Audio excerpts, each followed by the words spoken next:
What's up, guys? Hello. I'm here with a special guest, Miss Bikini Olympia, Courtney King. Hello. Yeah. So I'm out here in Phoenix, and figured I'd come and visit her. Me and Courtney have an interesting history. Yes.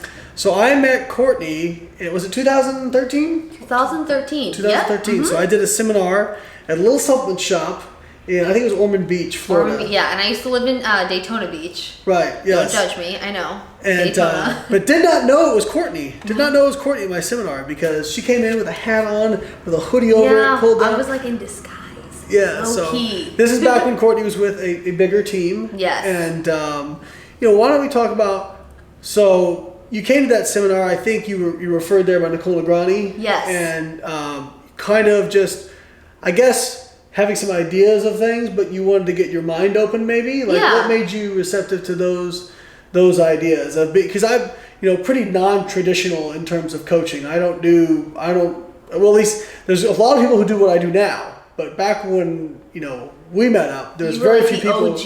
Yes, yeah. If it fits your macros, it's funny. you are. He really is. You know what's funny is people will still ask me. Some people now is like, "Do you coach?" Like, dude, I started in like 2005. I was gonna say. But, seriously. No, and I did things differently, and one of the things I asked Steve was, what made you want to do things differently? Yeah.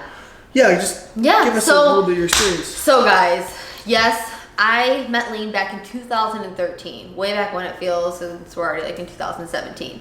And I was with a larger team based in Florida, and I got into the fitness industry at a very young age. So, I was 17, I got with, I'm from Chicago, Illinois, so I got with a local coach, right? So the first time I ever competed or did anything, I got with a local coach, eat 6 times a day, 6 meals of tilapia, blah, blah, blah, blah, blah, put Splenda on everything. It was just super old school bodybuilding. Okay, whatever, did my first show, 17. I then moved to Florida from Chicago, and I was with a team. Like I said, I went to school down there, trained with the team, and the team I got on, I was still very new. So I'm 18 at the time. I'm a teenager, just graduated high school. I didn't know, bikini just started kind of. So I was new to the sport. That's just what you did. It's exactly just what I did, and just went through the motions. So this team always had a lot of pros, right? So if you were gonna be anything in the industry, it was like, you gotta join this team. So I was like, all right, I want to turn pro, I want to do this, like, let's do it. So I joined the team, turned pro right out of high school. I was 18 years old. And then I started, going through the motions and doing the work. I was doing the cookie cutter diet and the 2 hours of cardio a day. And I'm 5'5", and I ended up, weighing like 107 pounds. And I stayed like that for about 2.5 years. I was like so tiny all the time. I really didn't have muscle because I kind of stripped it all off from just over cardio, and and I was just like, there has to be like another way. So How did you feel when you were doing all that stuff? I just was drained all the time. Did you have much of a life while you were in college? No, I had no social life. It was just like, this is no way to live. Even when I wasn't getting ready for a show, like, who wants to get on the treadmill for 120 minutes a day? And to me, it was just, I was slowly, like, I felt like, how we talk about one of your first preps when you kind of you were trying to get super shredded. I felt like the inside of me, I was like dying, really. I was just like, wow, this is horrible and whatnot. So one of my really good friends who's now going to school to become a doctor and everything is Nicole Negrani. And she won first Bikini Olympia. Yeah, second. She won it at 18 or 19. She was super baby. Nicole's a few years older than me, like 2, I think. And we became really good friends. She lived in Florida, and she started kind of working with Layne. And I was like, who is this guy? She's like, Nicole's very knowledgeable, just like Layne. So she's all like, research. Courtney, you gotta come over. We would sit there and watch his YouTube videos. And mind you, we're both on this team. Actually, it's funny. There's a lot of girls I know from that team who'd be like in the corner watching the right? Like, trying to keep it on the down low, because I'm like, well, like, is this okay? Should we be doing this? And Nicole's like, I don't care. I'm like, all right. So Nicole ended up working with Layne, absolutely loved it. She is on bigger and better things and is becoming a doctor and doing stuff. So she took a step back from competing, but she learned so much from him, and he gave her so much guidance. And I was like, wow, that's awesome. You know, like I want to do what she's doing, and she kind of could live a life, maintain a great body, small frame still, look good year round, and not just kill herself with cardio and just, you know, do one diet year round. And and here's the thing, what do you all struggle with, right? Because the restrictiveness of the diet, how long can you maintain that? Nobody has infinite willpower. Nobody has infinite willpower as much as we like to pretend it. And even if you did, there's times where you just want to be a human being. Exactly. You know, and having sometimes I feel guilty if I go on a date and I shouldn't be going out and, you know, even experiencing college or living my little teenage life into my 20s because I felt guilty of stuff, and I had this like very bad relationship with food, which I know Layne meets so many women that come to him, and it's almost like, you know, besides everything else you do, you could probably be like a social worker or something because so many girls are like, help me. Therapist, yeah. It is very, especially for a woman, it takes a big toll on your mind.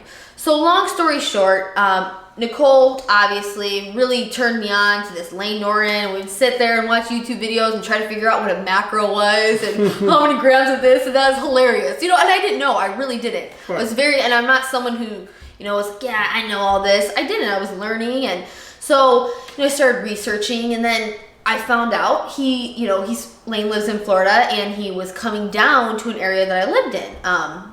Like you said, a little supplement shop. I think he was doing like just a seminar type thing.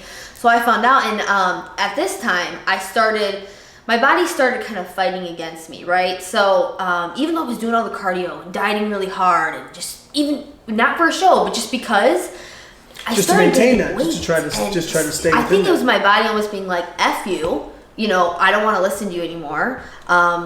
You're like, this is really, really not healthy." And I was very self-conscious. So I went through a time, 2013 going in 2014, where I, you know, would just always wear like really baggy clothes and always wear a hat. And I was very self-conscious. I was sponsored by the company GNC at the time. And I remember walking around and having to go to these national shows, and I put on like 25 pounds, you guys. And it was just, for me, it's not something I've really talked about, but I'm very open to talking about it because it happens to a lot of girls. And, you know, even me now, winning the Olympia and doing things like that, I wouldn't change what happened to me at all, because it kind of led me to the point in my life now where I maintain year round, I feel good, and I do it in this healthy way. But before it was just so unhealthy. So, yes, I was in a hat, in a hoodie, showed up to Mr. Norton's seminar, and I was sitting back there, and he didn't know, you know, at the time, you know, I competed as a pro. I've been on the Olympia stage at this point, but, you know, I was sitting in the back, right? So he couldn't point me out. And I just do my thing. Yeah, he's just doing his thing up there. And then at the end, you know, I think I came up and talked to you, and you're like, wait, are you Courtney? Actually, no, you tried to sneak out and pay. We were going to give money He's calling me out here.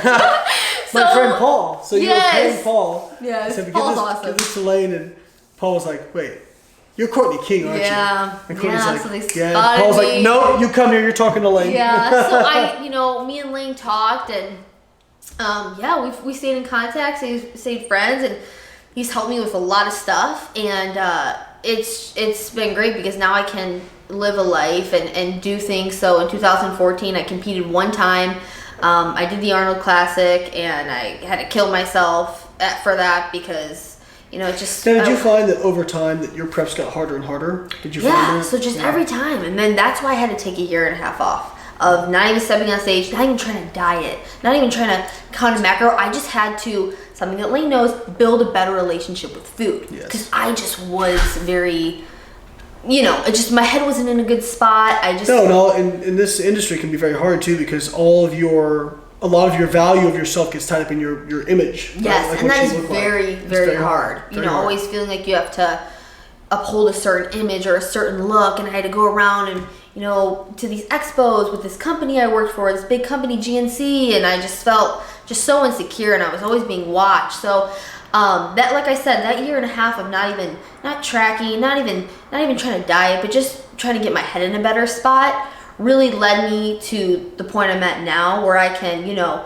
compete and not have to kill myself for a show, and not have to, you know, crazy diet, and yes, competing to an extent, you're going to be tired, and you're going to have those days where, I'm not saying it, you know. To get that lean, you're just being points where you just Yeah, exactly. And right now I'm a week out from the Arnold, about a week and a half, I would say. So yeah, of course I'm tired and things like that. But now I live a much better, healthier lifestyle, implementing the flexible dieting and just, you know, living my life that way. And now I don't go and gain 30 pounds post show because I have a bad relationship with food, or I'm in my off season and I'm bulking. You know, I stay within a great weight range. And you know, I think it's great that you talk about that too, because a lot of you know, young girls, especially getting into it, when they gain that 20 pounds or they gain that 30 pounds after the show, first off, they think that there's something wrong with them. Yeah. You know, and I think now we have Miss Bikini Olympia saying that she struggled with the same thing. Oh, I totally struggled with it, and it's very hard. And honestly, what you did by taking that year and a half off, which at first my guess is you probably felt like a failure. I did. You know? Mm-hmm. But I don't want to overstep. But I think you might not even won the Bikini Olympia if you hadn't done that. Oh yeah, you know? and like I said, I wouldn't take any of what happened to me, and you know, having like all of that kind of go on in my life, and you know, I moved back from Florida back to Chicago. My mom got really sick, and I had a lot of family stuff going on. You know, my brother and my parents, just life. You know, life happens, and it does. No one's perfect, and I lived in like a little shell though. I was so self-conscious, and I was so just. You know, it just wasn't a good feeling to walk around like that and feel so insecure about yourself. Absolutely. And one of the things I wanted to point out is, and a lot of people will notice this, that their preps get harder and harder the more times you go through, especially when when you are competing in spring shows and fall shows. Yeah, because very hard. The research shows that however long you dieted and how restrictive you dieted is proportionate to how much time you will need to recover for your hormones to get back to normal, for your metabolic rate to get back to normal, all these sorts of things. But what's the normal way we do things, especially with, and I hate to pick on women, but this has been my observation with my female clients is, before they came to me, they would crush themselves to get down to a lean body weight. Yeah. Right? And then they would put it all back on very quickly. Yeah. And then they would immediately start trying to diet back down again, right? Because they don't feel good about themselves, and they just end up going on this yo-yo. Yeah, the exact word I was going to say. It's not only is it physically not good for you, it's mentally fatiguing as well, and emotionally fatiguing. And so what I try to get people to do is, okay, let's try to set you up. First off, I really like to work with people in the off season. And what you did by taking that year and a half off and allowing yourself to eat, allowing yourself to recover, allowing yourself to get a better relationship with food, was you improved your metabolic rate. Yeah. Okay? So now when you went to cut down, it probably didn't feel quite so hard. Yeah, like it probably got hard at still at points. Yeah. But you weren't having to crush yourself with hours of cardio a day like you did before.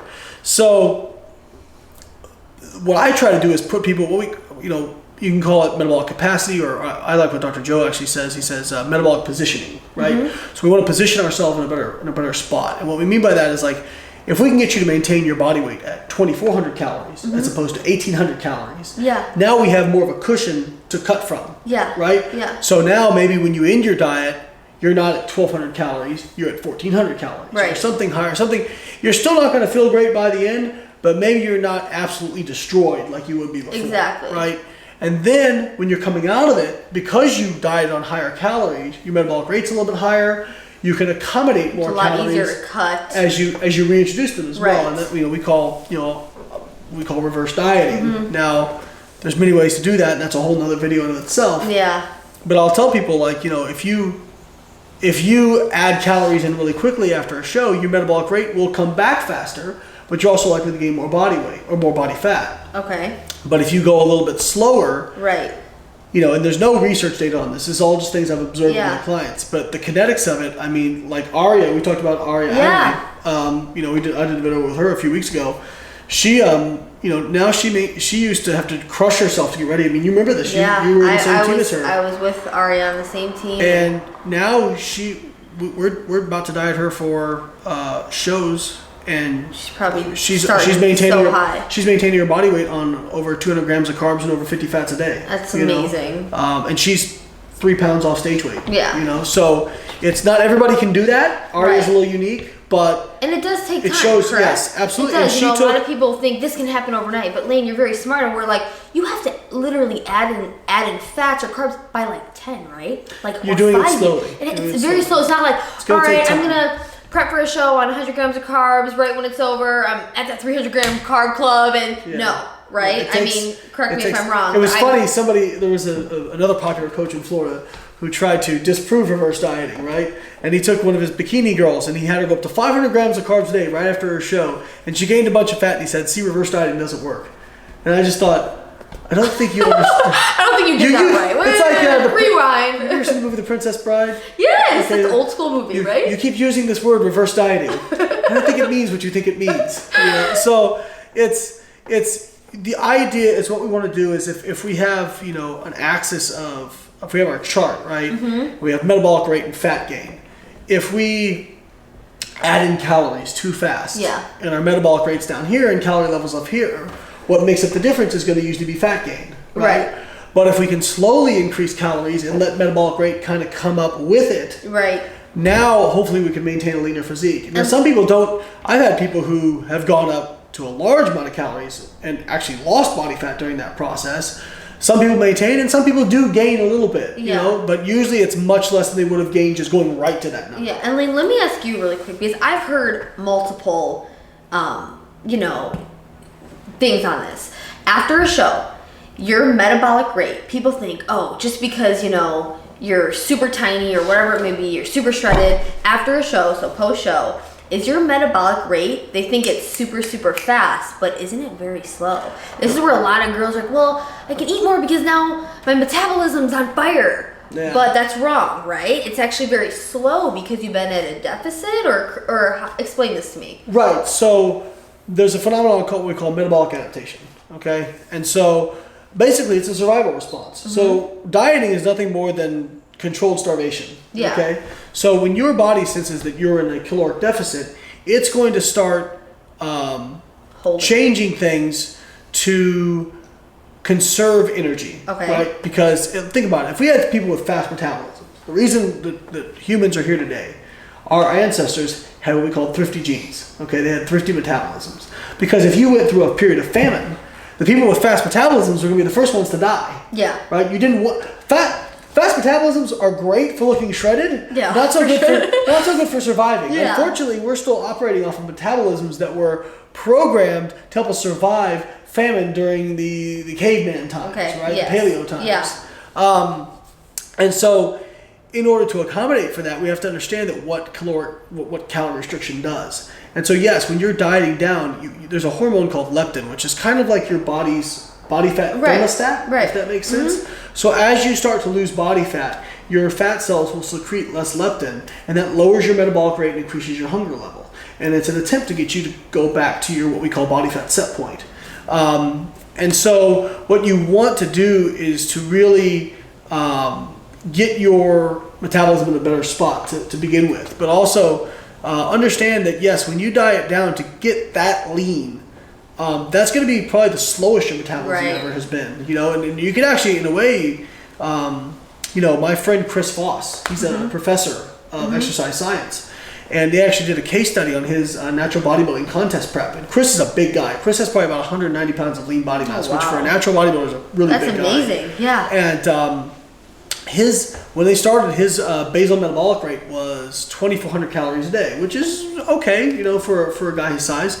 When he finished, it was 1,285 for a guy his size. Now that's basal. That's not with any activity added in or anything like that. But a BMR of 1,285, I mean, that's like what you would expect from a 150-pound woman, something like that. That's like so it goes to. I mean, it was basically cut in half. Yeah. And so you see a lot of people, there are some critics of mine out there who will say, well, it's just, all of it's just can be explained by the fact that they lost lean body mass. Yeah. Well, he didn't lose half his lean body mass. No. He lost 190 cut in half. I think he lost something like 6 pounds of lean body mass during his contest prep. And so, yes, that explains some of the metabolic slowdown, but not all of it. So it's that metabolic adaptation phenomenon is something we have to accommodate. Now, the plus side is that your body can go in the reverse direction as well. Mm-hmm. You can adapt to higher calories because we have to look at from an evolutionary perspective, what are we telling our bodies? So if we're feeding our bodies, we're fueling our bodies, we're increasing calories, we're telling our bodies, hey, we got plenty of fuel, we can afford to be a little wasteful with some of this. We can make it rain with the calories, you know what I mean? Whereas if we've got if we're constantly dieting, right? So if you're dieting 9 months out of the year or 10 months out of the year. And that's where I felt my problem was. Right. Like staying lean for like 2.5 years. You were chronically my body dieting. finally became like, we're not making it rain no more. Yeah, like, exactly. You know what I mean? Exactly. So what happens is your body, exactly, it's going to accommodate to that level of restriction, slow your metabolic rate so you can survive. Yeah. Right?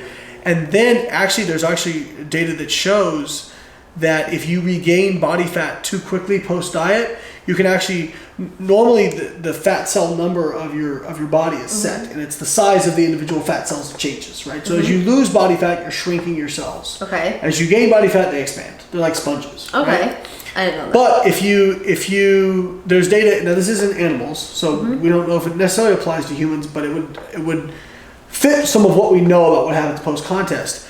If you regain body fat too fast, it appears that you can actually increase your fat cell number. Okay? And what's interesting about that is we talked about leptin earlier as being your thermostat. And leptin basically, it senses your fat cell size. Okay? So your body fat set point, like before you started dieting, you probably had like a range of body fat that you just kind of sat at. Yeah. Like you just kind of settled there, right? Yeah. And to get lower than that, you probably really have to like make a strong emphasis. But you really didn't get higher than that either. Like you'd have to really overeat to get above that. Yeah, exactly. Right? Like so really overeat. Like we call that our body fat set point or settling point. And that's sensed where it likes to stay, correct? Pretty much. And that's sensed by the size of your fat cells. Well, what happens is, like, let's say, for example, you increase your fat cell number by 50%. Well, now if you regain body fat back up to your original set point, each individual cell is smaller. Does that make sense? Yeah. Because you have more of them, but you're the same body fat as you were before. So what we see and what they saw in the animal studies. Side note really quick, do you want smaller cells or no? Because now there's more. Well, the problem with smaller cells is you have less leptin secretion. So if you've added more body fat cells, your amount of leptin you're secreting is lower. So you would get back to your original body fat, but still feel like you're in a deficit. Does that make sense? Yes. And so this is why, in my opinion, this is why you have people who will, not only will they regain all the body fat they lost during prep, but they'll just blow right past it, right? And then they'll maintain it way high. And I've had girls who've told me, I never had problems being lean. Like I was lean before I started dieting, and then like after my first contest when I regained all that weight, like now I can't get it off. Yeah, you know? I hear that from so many girls too that come to me and I don't know what's wrong and me personally, like I was in high school, I ran track, I was like 115, like normal girl, skinny, like legs, and then dieted, I got down very very small, and then after my body, when I blew up, I was in the 140s, and for me, that was a lot, being a girl who just naturally sat at, 120, whatever, and being 140, 145, and like dieting and not being able to lose it, it's so frustrating. So, sure. I know too, Layne, like with how many clients that come to you and stuff, it's very, something that's very hard on your mind, and lots of people need to understand post-show. It's something that has to be done very, very slow, which I have learned. And like you said, taking that year off, year and a half is probably the best thing for me. You do want to feed yourself a little bit post-show. Like you don't want to be trying to keep dieting. Here's where I started. I'm adding 5 grams of carbs. You want to give yourself an initial calorie boost. Put on a healthy weight, 100%, which I do too. You can't say contest year round. You don't want to, but But you don't need to gain 30 pounds within 2 weeks, right? And then feel uncomfortable and But that's what will happen. I mean, there was a guy who could document it on YouTube. I forget his name, but he said, "Listen, I'm just going to eat normal after the show. Like I'm not going to go crazy, but I'm just going to eat like I normally would in the off season." Yeah. And he showed literally day by day his conditioning just deteriorated. I'm sure people have woken. I always hear this. I do this in my seminars. People say, "Have you guys ever heard people say, well, you can't gain body fat just from one cheat meal?" And everybody's heard that. Yeah. And how many of y'all know that that's complete horseshit? And then people raise their hand. It's like, yeah, because like people say, "Oh, I put on some water from that cheat meal." Well, water doesn't stay around for 6 months. You know what I mean? Cheat meal's climbing up the ladder. Yeah. So you want to set yourself up in a good spot. Yeah. And, I remember I was giving a seminar in Australia, and a young lady, I had mentioned the whole fat number increasing, and she's like, and you could just tell her face like she'd had this experience, or thought she had, and she was like, well, can you fix this? Can you get rid of them? Can you ever get rid of them? Yeah. We don't know the answer to that. What we do know is that if you maintain a leaner physique for around a year or two, your body tends to make that its due set point in all practicalness. And I think what probably happens is you become more leptin sensitive. So the leptin you do secrete, your body's more receptive to. So what I would tell people is, a lot of these girls out there, one, get over the fact that you may not be able to compete as often as you'd like. Yeah. Okay? One thing Aria's been really good about ever since we started working together was when I told her, hey, we should hold off on this show, she listened to me. Yeah. Every single client, without exception, who has competed before, who has tried to compete before I said that I thought they were ready, has had a bad experience with it. And so be honest with yourself. Like, trust me, that stage isn't going anywhere. Yeah, it's that's very And people true. say, well, I gotta build my brand. Like, I'll never get recognized if I don't get on stage. No. You took a year and a half off. You wouldn't have won the Bikini Olympia. Exactly. And I thought, it was a. You know what gets you recognized? Looking friggin' awesome. That's what gets you recognized. Exactly. Like you said, Layne, the stage will always be there. Me taking a year and a half off, I'm thinking, I'm a 21-year-old retired pro, put in my towel. But you have to listen to your body. And it's the best thing that I did for my body, because I now don't have to kill myself after a show. I mean, I'm sure a lot of you maybe even have saw on Instagram and stuff. I stayed lean after the Olympia, and for our Arnold prep, I didn't have to diet crazy. Obviously, yes, you're in a little bit of a calorie deficit. I mean, you're getting ready for stage. You got to be lean, especially competing at that pro level when everyone up there is, super, super hard or lean. But you seem like you have more energy. But yeah, I'm not someone who's just, I'm eating I remember, now I eat like 3/4 cups of rice or crazy amounts. And 6 asparagus it's not even, it wasn't like, I'm not lying. I can pull this up on my phone. An old plan of mine from back in the day, 2 tablespoons of brown rice. 2 tablespoons. How many carbs is that even? Probably like 5. Yeah, I was gonna say tablespoons, you guys. Not a fourth a cup. Nothing like that. Tablespoons. That's the kind of stuff I was doing. Don't spend it all in one place. Yeah, right? Oh my gosh. Like, I don't even know how I lived like that, but now I'm just in such a better spot. I have more energy. I feel better. And I'm glad, I hope I can, help people relate and help people, understand that it's okay. So if you could give some girls out there struggling with the same thing you would do, piece of advice, what would you give them? I would honestly, and I know it's hard because it's something like you look in the mirror and you're not happy, or this process is taking so long, or it's super frustrating. But like you said, Layne, you have to trust the process, and you have to be able to love yourself no matter what. I know it's hard. People are like, easy to say, hard to do. It is. It's very hard, but you do, and you just have to genuinely take it slow. Take it day by day. Don't try to rush it. The stage will always be there. Like I said, I thought I was, I'm done, this and that. And then, I started listening to my body. I really started getting into macros. I really started, okay, I'm going to do this slow. I'm not going to, I'll do my 20 minutes, 15 minutes a hit, if that.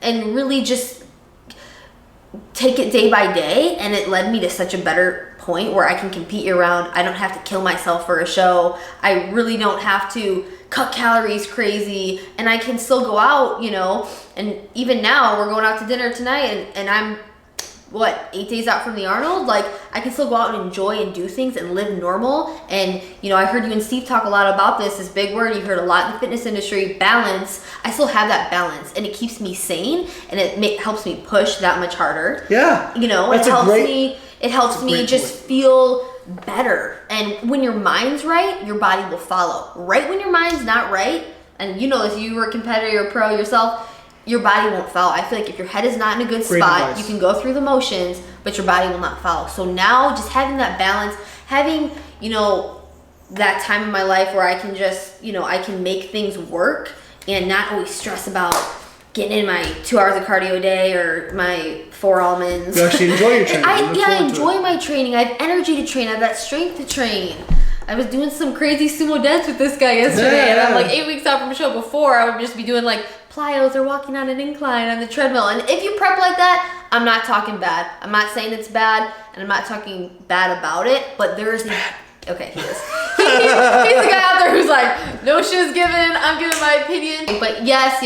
I've just been very grateful to have Layne, that guidance, that help, you know, that accountability, because I was at a point where I was like, you know, I don't know what to do, and he's helped so many women, lots of girls I know, Aria, even my friend Nina, who lives in Australia. Yeah, Nina Silks. I love her. You completely transformed her. Yeah. And yeah, she's a great friend of mine too. She's actually coming to Ohio. I'm pretty excited about that. Is she? Yeah. Awesome. Yeah, so you know, he's awesome. You know, he just really helps a lot of people. Stop. So no, but for real, Okay, he cool. does. He really does. He helps a lot of people, and he does it in a way that's gonna keep your mind right, so you can live a healthy, balanced life. So bye, Layne.